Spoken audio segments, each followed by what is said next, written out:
Ohayo gozaimasu, je suis très content de vous retrouver aujourd'hui dans cette nouvelle vidéo parce que je vais vous raconter une histoire assez particulière. C'est une histoire qui a fait scandale dans les années 30 lorsque les gens ont découvert ce que cette femme cachait dans son grenier. Bon, je vais pas vous dire direct ce qu'elle cachait parce que ça va spoil un petit peu le truc, mais on est sur quelque chose d'hors du commun.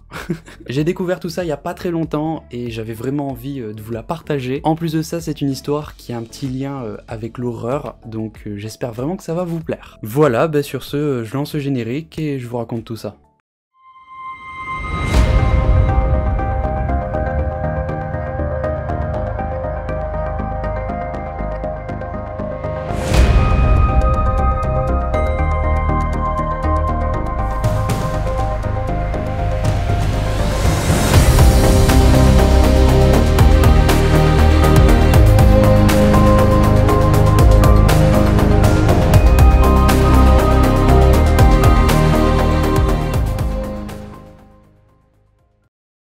Les amis, permettez-moi de vous raconter l'histoire de Walburga Korschel, plus connue sous le nom de Dolly. Dolly était une immigrante allemande qui a grandi avec sa famille dans une petite ferme des États-Unis. Sa famille était pauvre, donc elle a quand même grandi dans la pauvreté, mais sa vie a radicalement changé vers le début de sa vingtaine lorsqu'elle a rencontré un homme du nom de Fred Ostreich, le riche propriétaire d'une usine qui fabriquait des tabliers. Dolly s'est mariée avec lui et ils ont ensuite déménagé à Milwaukee, qui est une grande ville dans l'état du Wisconsin. Voilà, désolé d'avance pour la prononciation dans cette vidéo.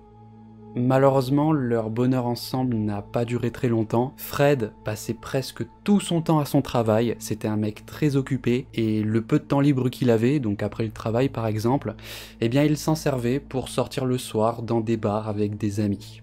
Et il buvait beaucoup d'alcool. Lorsqu'il rentrait à la maison, la plupart du temps il était complètement torché, et donc il passait très peu de temps avec Dolly, qui n'était d'ailleurs pas satisfaite sur le plan, comment dire, sexuel. Un jour d'automne, Dolly a appelé Fred, elle lui a expliqué qu'elle essayait de travailler sur sa machine à couture, mais sa machine ne veut pas fonctionner. Elle marche plus. Donc elle s'est plaint à Fred et elle lui a demandé de lui envoyer quelqu'un pour qu'il vienne réparer sa machine, parce qu'elle en a vraiment besoin. Fred lui a promis qu'il allait lui envoyer quelqu'un. Maintenant, il faut savoir que Dolly avait repéré ce beau jeune homme qui travaillait à l'usine de son mari, et donc tout ça faisait certainement partie de son plan, parce que seulement quelques heures plus tard, elle a entendu quelqu'un toquer à sa porte d'entrée. C'était ce fameux jeune homme du nom de Otto Sandhuber, âgé de 17 ans. Dolly, qui avait 33 ans, l'a accueilli vêtue uniquement de bas et d'une petite robe de soie. Elle était à moitié à poil. La cougarde. Ça fait vachement porno, n'empêche. Bon, les deux ont fait leurs petites affaires, hein, je vais pas commencer à vous décrire ce qui s'est passé. Et suite à ça, ils ont commencé à se voir régulièrement. Mais genre, vraiment régulièrement. Au début, ils faisaient leurs petites affaires dans des hôtels. Petit clin d'œil d'ailleurs à la vidéo de Squeezie. Mais au bout d'un moment, Dolly a commencé à en avoir marre. Enfin, c'était pas très pratique. T'imagines, à chaque fois, elle devait louer une chambre d'hôtel, ça devenait cher financièrement. Et Dolly était une femme avec de grandes envies. Voilà, elle avait de l'appétit. C'est tellement trash ce que je dis. Et donc, elle a proposé à Otto d'aller directement chez elle lorsque Fred était au travail. Otto a donc commencé à venir très régulièrement à la maison et les voisins ont commencé à se poser des questions. En même temps, il faisait beaucoup de bruit. Voilà, les voisins se sont demandé « Mais c'est qui ce jeune homme qui vient très régulièrement chez eux? C'est un petit peu bizarre quand même. » Dolly leur a dit que c'était en fait son demi-frère vagabond qui était de passage. Et donc c'est à partir de ce moment-là où elle a commencé à avoir un petit peu la pression que ses voisins parlent. Vous inquiétez pas, elle les a pas tués. Elle a réfléchi, elle a eu une idée. Elle a proposé à Otto d'emménager dans son grenier. Un endroit où son mari ne va jamais. Et donc c'est très pratique parce que dès que Fred partira pour le travail, elle pourra voir Otto sans se soucier que ses voisins le voient arriver, vu qu'il sera déjà dans la maison. Il sera tout le temps dans la maison. Et c'est ça le prix à payer, c'est qu'il ne pourra plus sortir, donc il devra abandonner son travail à l'usine, il pourra plus voir ses proches, il pourra plus rien faire. Bon, apparemment ça lui a pas posé de problème parce qu'il n'a pas de famille, et donc il a accepté. Otto a donc emménagé dans ce fameux grenier Dolly lui apportait une petite couchette et un bureau. Le soir, lorsque son ancien boss, Fred, rentrait du travail, Otto faisait le moins de bruit que possible. Il occupait ses soirées à lire des livres d'aventure que lui apportait Dolly chaque semaine de la bibliothèque. Il passait aussi son temps à écrire des fictions. En fait, son rêve, c'était d'écrire des histoires qui seraient ensuite publiées dans les magazines Pulp. Voilà, c'était un magazine à l'époque où étaient publiées des histoires fictives inspirées de la réalité sur le sexe, les addictions et les meurtres. Voilà, tout ça. Et la journée donc, lorsque Fred partait pour le travail, Otto faisait ses petites affaires avec Dolly et il l'aidait également dans les tâches à faire. Parce que vous savez, à l'époque, c'était la femme au foyer. Donc il y avait toutes les tâches ménagères, le dîner à faire, voilà, toutes ces choses. Pendant tout ce temps où Otto vivait dans leur grenier, Fred a commencé à se poser des questions sur sa maison, parce qu'il entendait souvent des bruits et aussi des affaires à lui qui disparaissaient, comme ses cigares par exemple, et il y a même certaines nuits où il a même juré avoir vu une ombre passer devant la porte de sa chambre. Et donc à ce stade, il a commencé à penser que la maison était peut-être hantée, et Dolly n'arrangeait pas les choses, parce que par exemple, dès que Fred lui disait « T'as entendu ce bruit ?» Dolly faisait comme si de rien n'était, elle lui disait « Quoi ? T'as entendu quelque chose ? Faut vraiment que t'ailles consulter, hein. » Et au bout d'un moment, elle a carrément su le convaincre d'aller voir le médecin parce que Fred commençait à douter de sa santé mentale. Otto a vécu dans le grenier de la famille Ostrike pendant plus de 5 ans, jusqu'en 1918. Donc à ce moment-là, je me suis dit, mais attends, mais en 5 ans, le Fred, il est jamais monté dans le grenier? C'est un petit peu bizarre. Et c'est pour ça, je pense qu'en fait, c'était pas un grenier où tu pouvais y accéder facilement via un escalier, par exemple. Je pense que c'était juste une trappe dans le plafond. Et vu que Fred était un mec qui buvait beaucoup d'alcool et qui rentrait tard le soir, eh bien, j'imagine que même s'il avait voulu, eh bien, il aurait même pas eu la force de monter dans le grenier. Et donc en 1918, Fred n'en peut plus de cette maison, elle le rend complètement fou, et donc il a pris la décision de déménager à Los Angeles. Il en a parlé à sa femme Dolly, qui a accepté de déménager, mais sous une seule condition, que cette nouvelle maison est un grenier. Vous voyez pourquoi. Le couple s'est donc trouvé une nouvelle maison, avec un grenier. Dolly a envoyé Otto à l'avance pour qu'il s'installe dans cette maison avant même qu'il n'arrive. Voilà, Fred ne savait pas que le fantôme allait le suivre dans sa nouvelle demeure. Leur vie a continué comme ça pendant 4 ans supplémentaires. Otto a continué de vivre caché dans le grenier de leur nouvelle maison. Au fur et à mesure que le temps passe, la relation entre Fred et Dolly a empiré. Fred buvait encore plus qu'avant, il était maintenant un vrai alcoolique qui devenait parfois violent, et le 22 août 1922, alors que Otto était tranquillement dans le grenier, il a entendu une dispute plutôt violente éclater entre le couple. Il a entendu des coups, comme si Fred était en train de la battre. Et donc, craignant pour la vie de son amante, il est descendu, armé des 2 pistolets de Fred, et il lui a tiré dessus à 3 reprises, le tuant sur le coup.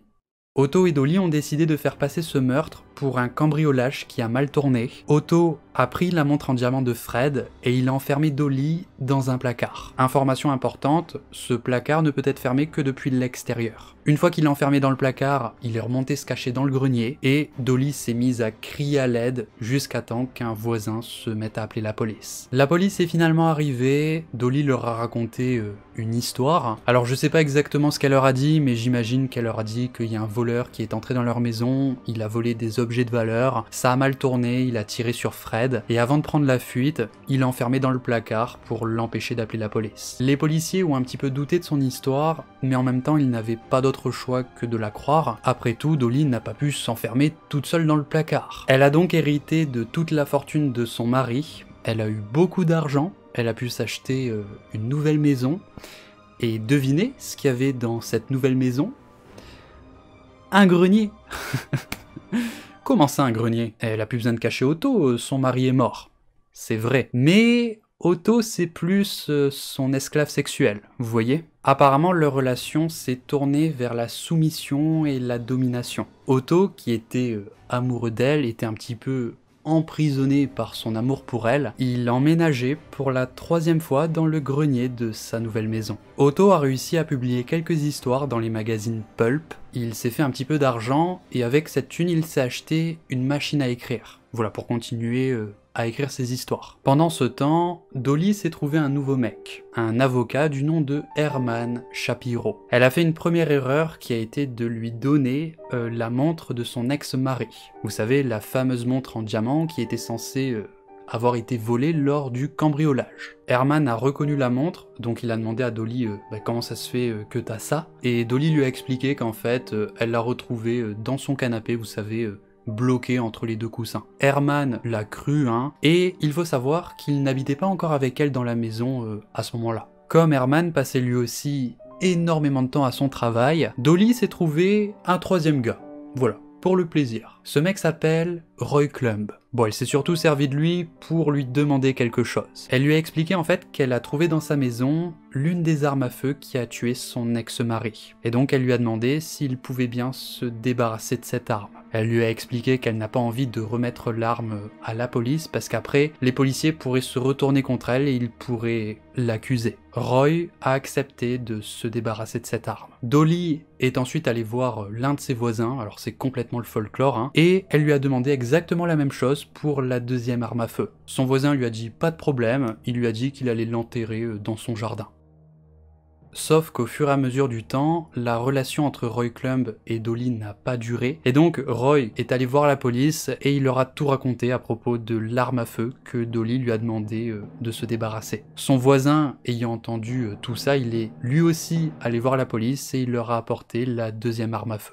Les policiers ont donc arrêté Dolly, sauf que les policiers n'ont toujours pas su trouver comment est-ce qu'elle a pu s'enfermer dans le placard toute seule, et donc finalement ils l'ont libérée. Le truc, c'est que pendant qu'elle était enfermée, Dolly a fait une troisième erreur. Elle a demandé à Herman Shapiro, donc l'avocat, s'il pouvait bien apporter à manger à son demi-frère vagabond qui vit dans son grenier. Et donc, Herman Shapiro est allé à la maison de Dolly, il est monté, voilà, il a apporté de la nourriture à son demi-frère vagabond, sauf qu'Otto à ce moment-là était vraiment très content de parler à une autre personne que Dolly. Il n'avait pas parlé à un autre mec depuis des années, et donc il s'est mis à lui raconter ses exploits sexuels avec elle. Lorsqu'Herman a entendu tout ça, il était complètement fou de rage, il a expulsé Otto du grenier, et Otto a tellement eu peur qu'il s'est enfui. Dolly a ensuite été relâchée de sa garde à vue. Finalement, elle est restée avec Herman, sauf qu'au bout d'un moment, leur relation n'a pas duré, hein, comme toutes les autres en fait, hein, parce qu'en fait, Dolly le trompait, et lorsqu'Herman a appris ça, il était complètement fou de rage, et il est allé tout raconter à la police à propos de Otto, et c'est à ce moment-là que les policiers ont compris toute l'histoire. Et donc ils les ont arrêtés. Otto a été reconnu coupable pour homicide involontaire. J'ai du mal à comprendre vu qu'il a tiré quand même 3 fois sur la victime, mais c'est comme ça, hein, on accepte. Sauf que le truc, c'est qu'il y avait un délai de prescription de 7 ans, ce qui veut dire qu'il devait être accusé avant la 8e année, sauf que ça faisait 8 ans depuis le meurtre de Fred Ostreich. Et donc il n'est pas allé en prison. Les médias ont diffusé leur histoire sordide partout et tout ça les suivait. Suite à ça, Otto est parti de Los Angeles et il est parti vivre au Canada. Quant à Dolly, elle de son côté, elle a été acquittée. J'ai aussi du mal à comprendre, mais bon, c'est les lois à l'époque, hein, je sais pas comment c'était foutu. Et elle s'est ensuite trouvée un nouveau mec, encore, avec qui elle a passé 30 années de sa vie, voilà. Elle a vécu avec lui pendant 30 ans, ils se sont ensuite mariés, et elle est ensuite morte en 1961. Et 2 mecs, ça lui suffisait même pas, c'est un truc de ouf. Il lui fallait 3 mecs. C'est ça qui me choque le plus. Après, ce qui me choque, c'est comment ils s'en sont bien sortis. Franchement, c'est limite un petit peu frustrant, tu vois. En tout cas, j'ai vraiment aimé faire cette vidéo. Je trouve que ça permet de diversifier mon contenu. Donc je trouve ça cool. Si vous avez envie de voir plus d'histoires de ce type-là, eh bien n'hésitez pas à mettre un like et à commenter la vidéo, voilà, pour me soutenir. Et voilà, sur ce les amis, moi je vous souhaite une très bonne soirée. Je vous fais plein de bisous et je vous dis à la prochaine.